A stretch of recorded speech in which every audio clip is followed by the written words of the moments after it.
وہ تہجد والی 8 رکعت ہے جو آدھی رات کو اٹھ کر کے پڑھتے تھے، اس سے مغفرت ہو گئی، اور اس وقت تو ایک اللہ کی ذات جاگ رہی ہوتی ہے، باقی تو کوئی بھی نہیں ہے۔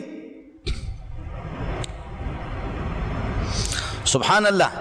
روزے میں اگر پیر صاحب یہاں درس دے دے اور مریدوں کو وظیفہ سنائے اور آگے اندر گھر میں جا کر کے دبا کر کے کھائے اور پھر واپس آئے تو تھوڑی سی مٹی اپنے اللہ کا بھلا کر ہونٹوں پہ لگائے تو لوگ کہیں گے ہے پیر صاحب کو تو خوب روزہ رکھا ہوا ہے، لیکن وہ ان لوگوں کا پٹا اندر کھا چکا ہے۔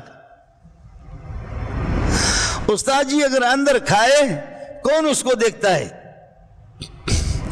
روزہ آپ نے بھی رکھ لیا، میں نے بھی رکھ لیا، مجھے کتنی ٹھوکریں لگی، آپ کو کتنی ٹھوکریں لگی، اور ایک مزدور کو کتنی ٹھوکریں لگی۔ اور پھر روزے کا مسئلہ کیا ہے؟ سبحان اللہ، ہمارے روزوں میں تراویح تو چند دن، اللہ آپ کا بھلا کرے، ایک تو روزے کا مسئلہ، پھر تراویح